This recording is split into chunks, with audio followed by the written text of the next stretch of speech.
जय श्री कृष्णा। राधे राधे। गौरी पुत्र गणेश भगवान की जय। यह कार्तिक का महीना भगवान श्री हरि विष्णु को बहुत ही प्रिय है।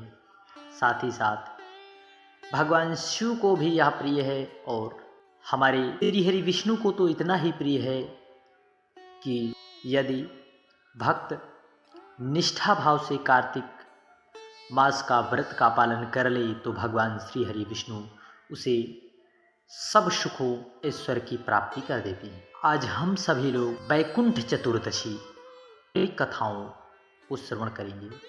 बड़े ही प्रसन्न चित भाव से प्रिय भक्तगणों श्रवण करिएगा, क्योंकि वैकुंठ चतुर्दशी श्री हरि विष्णु को तो प्रिय है, साथ ही साथ भगवान कुबेर भंडारी भगवान शिव को भी यह प्रिय है। इसलिए भूत भावन भगवान शिव को प्रसन्न करने के लिए वैकुंठ चतुर्दशी की तिथि बहुत ही प्रिय है। प्रिय भक्तगणों, कथा को आधा अधूरा छोड़कर जाने की गलती ना करें, भूल कर भी गलती ना करें। यदि कथा को आप आधा अधूरा छोड़ देते हैं तो कथा का अपमान हो जाता है। और हमारे शास्त्रों पुराणों में श्रवण करना अर्थात सुनना भी एक तरह की भक्ति का स्वरूप है। एक बार की बात है, नारद जी पृथ्वी लोक से घूमकर वैकुंठ धाम जा पहुँचे। भगवान विष्णु उन्हें आदरपूर्वक बैठाते हैं और प्रसन्न होकर उनके आने का प्रयोजन पूछते हैं।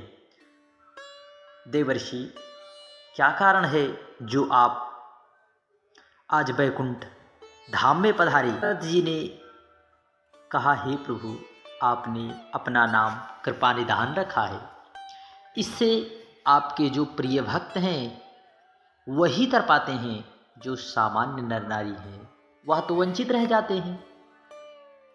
इसलिए आप हमें कोई ऐसा सरल मार्ग बतावें जिससे कि सामान्य भक्त भी आपकी भक्ति कर मुक्ति पा सकें। नारद जी की ऐसी आश्चर्यजनक बातें सुनकर भगवान श्री हरि बोले, नारद, मेरी बात सुनो। कार्तिक शुक्ल पक्ष की चतुर्थी तिथि को, चतुर्दशी को जो नर नारी, जो मानव या स्त्री व्रत का पालन करेगा और श्रद्धा भक्ति से मेरी पूजा करेगा, उसके लिए स्वर्ग के द्वार साक्षात खुले होंगे। इसके बाद भगवान श्री हरि विष्णु जी जय विजय को बुलाते हैं और उन्हें कार्तिक चतुर्दशी को स्वर्ग के द्वार खोले रखने का आदेश दे देते हैं। भगवान श्री हरि विष्णु कहते हैं, इस प्रकार इस दिन जो भी भक्त मेरा थोड़ा सा भी नाम लेकर पूजन करेगा उसे वैकुंठ धाम अवश्य प्राप्त होगा। आइए हम सभी लोग वैकुंठ चतुर्दशी पर सुनी जाने वाली दूसरी कथा को श्रवण करते हैं। कथा को संपूर्ण अवश्य सुनिए, क्योंकि संपूर्ण सुनने से ही पूरा फल हमें मिलेगा। भगवान श्री हरि विष्णु देवादिदेव महादेव का पूजन करने के लिए काशी आए। महामणिकर्णिका घाट पर स्नान करके उन्होंने 1000 कमल पुष्पों से भगवान विश्वनाथ के पूजन का संकल्प लिया। अभिषेक के बाद जब वे पूजन करने लगे तो शिव जी ने, भगवान भूत भावन शिव ने भक्त की परीक्षा लेने के लिए, भगवान श्री हरि की परीक्षा लेने के लिए एक कमल का पुष्प कम कर दिया। भगवान श्री हरि को पूजन की पूर्ति के लिए 1000 कमल पुष्प चढ़ाए थे। एक पुष्प की कमी देखकर उन्होंने सोचा, मेरी आंखें भी तो कमल के ही समान हैं, मुझे कमल नयन और पुंडरीकाक्ष कहा जाता है। यह विचार कर भगवान श्री हरि विष्णु ने अपनी कमल समान आँख चढ़ाने को प्रस्तुत हो गए।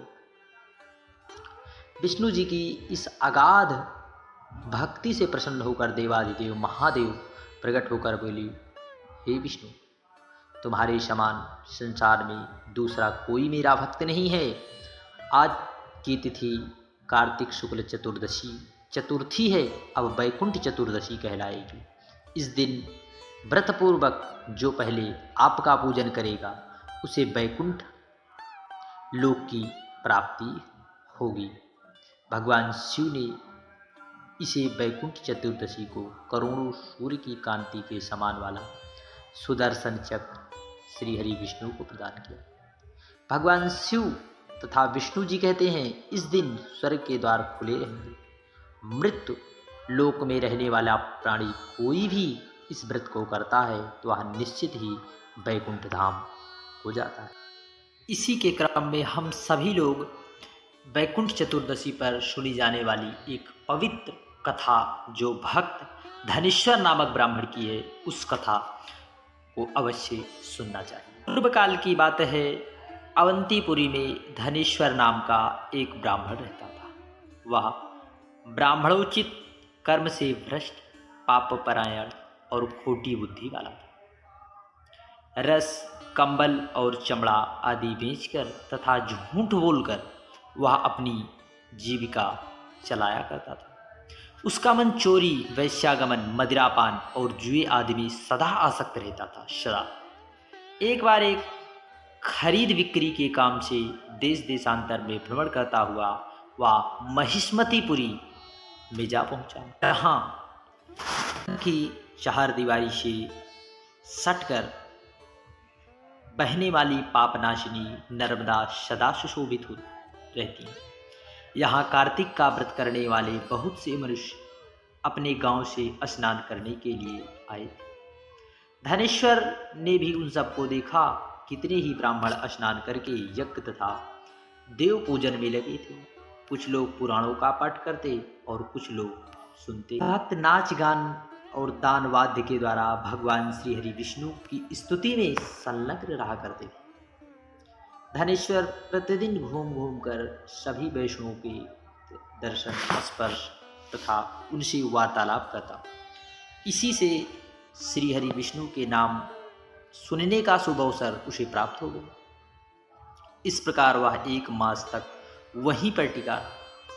कार्तिक व्रत के उद्यापन में भक्त पुरुषों ने भी जो श्री हरि विष्णु के समीप जागरण किया, उसको भी उसी ने देखा। उसके बाद पूर्णिमा को व्रत करने वाले मनुष्यों ने जो ब्राह्मणों और गौओं का पूजन आदि किया था, दक्षिणा और भोजन आदि दिए, उन सबका भी उसने अवलोकन किया।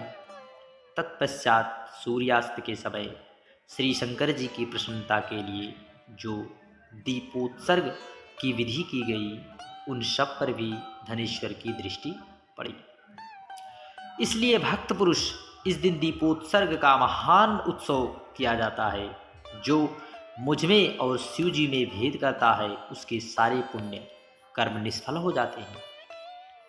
इसमें तनिक भी संदेह नहीं। धनेश्वर नर्मदा के तट पर घूमता और नृत्य आदि देखता हुआ घूम रहा था। इतने में ही एक काले सर्प ने उसे काट दिया। वह व्याकुल होकर पृथ्वी पर गिर पड़ा।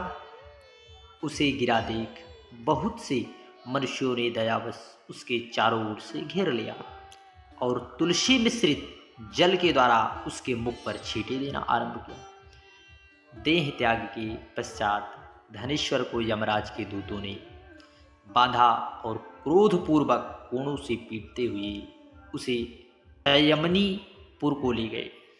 चित्रगुप्त ने धनेश्वर को देखकर उसे बहुत फटकारा और उसने बचपन से लेकर मृत्यु पर्यंत तक जितने दुष्कर्म किए थे, उन सब के लिए उन्होंने यमराज को बताए। चित्रगुप्त बोले, प्रभु, बचपन से लेकर मृत्यु पर्यंत तक इसका कोई पुण्य नहीं दिखाई देता।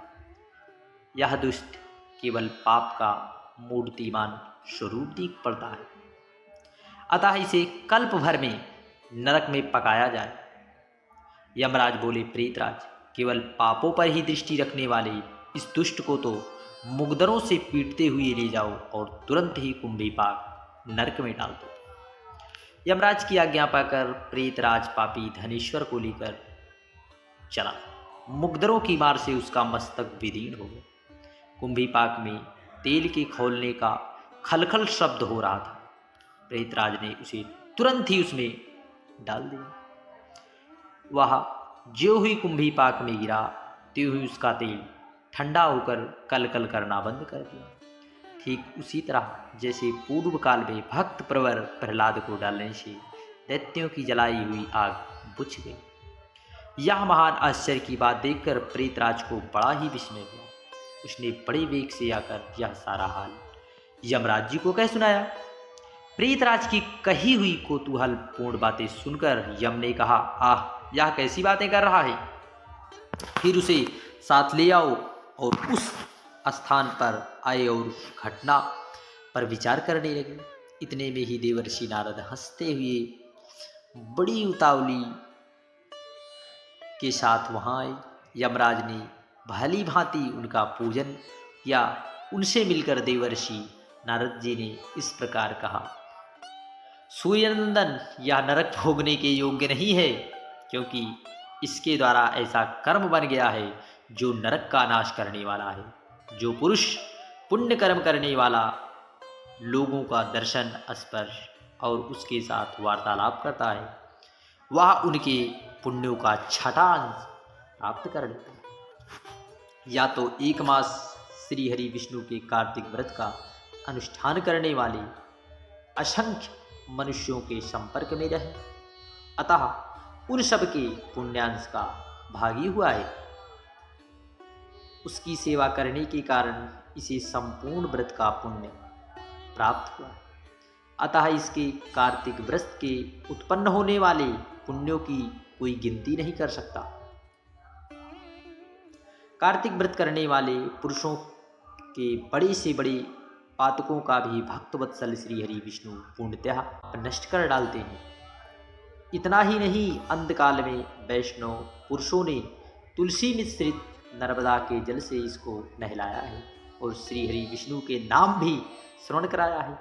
इसलिए इसके सारे पाप नष्ट हो गए। अब धनेश्वर उत्तम गति प्राप्त करने का अधिकारी हो गया। यह वैष्णव पुरुषों का कृपा पात्र है, अतः इसे नरक में ना पकाओ। इसको अनिच्छा से पुण्य प्राप्त हुआ है, इसलिए यह यक्ष योनि में रहे और संपूर्ण नरकों के दर्शन मात्र से ही अपने पापों का भोग पूरा करे। भगवान श्री हरि कृष्ण कहते हैं, प्रिय, ये कहकर देवर्षि नारद चले गए। फिर यमराज अपने सेवकों के साथ उस ब्राह्मण को संपूर्ण नरकों का दर्शन कराने के लिए वहां से ले गए। इसके बाद यम की आज्ञा का पालन करने वाले प्रेतराज धनेश्वर को संपूर्ण नरकों के पास ले गए और उसका अवलोकन कराता हुआ इस प्रकार कहने लगा। प्रेतराज ने कहा, धनेश्वर, महान भय देने वाले इस घोर नरकों की ओर दृष्टि डालो। इसमें पापी पुरुष सदा यमराज के सेवकों द्वारा पकाए जाते हैं। यह जो भय नरक दिखाई देता है, इसका नाम तप्त बालुक। इसमें एक पापाचारी जीव अपनी देह दग्ध होने के कारण क्रंदन कर रहे हैं। जो मनुष्य बलि वैश्यदेव के अंत में भूख से दुर्बल हो घर आए हुए अतिथियों का सत्कार नहीं करता, वे अपने पाप कर्म के कारण इस नरक के कष्ट भोगता है। जो गुरु, अग्नि, ब्राह्मण, गौ तथा राजाओं को लात मारते हुए पापी वह दृष्टिगोचर हो, यही तपी हुई बालू पर चलने के कारण उसके पैर चल जाते हैं। इस नरक के 6 अवान्तर भेद हैं। नाना प्रकार के पापों के कारण इसमें आना पड़ता है। इसी प्रकार यह दूसरा महान नरक अंधता मिस्र कहलाता है। देखो, यहाँ सुई के समान मुंह वाले कीड़ों द्वारा पापियों के शरीर को विदुन्न हो रहे। यह नरक भयानक मुख वाले अनेकों प्रकार के कीटों के ठसाठस भरा हुआ। यह तीसरा कक्रच नामक नरक है। इसी प्रकार अस्तिवन आदि भेदों 6 प्रकार के नरकों को बताया, जो दूसरों का पत्नी और पुत्र आदि से तथा अन्याय प्रियजनों से विक्षोभ करते हैं, वे लोग यह कष्ट भोगते हैं।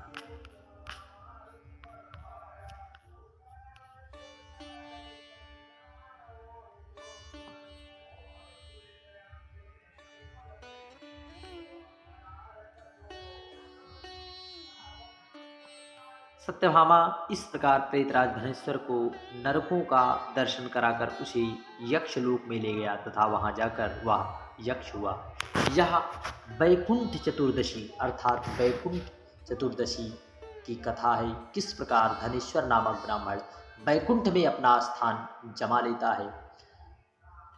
कार्तिक मास की इतनी बड़ी महत्वता है, यदि पापी व्यक्ति कितना भी पाप कर ले, यदि वैष्णव जनों के दर्शन या कार्तिक मास में भगवान श्री हरि के नामों का यशगान कर लेता है तो उसे संपूर्ण फल की प्राप्ति होती है।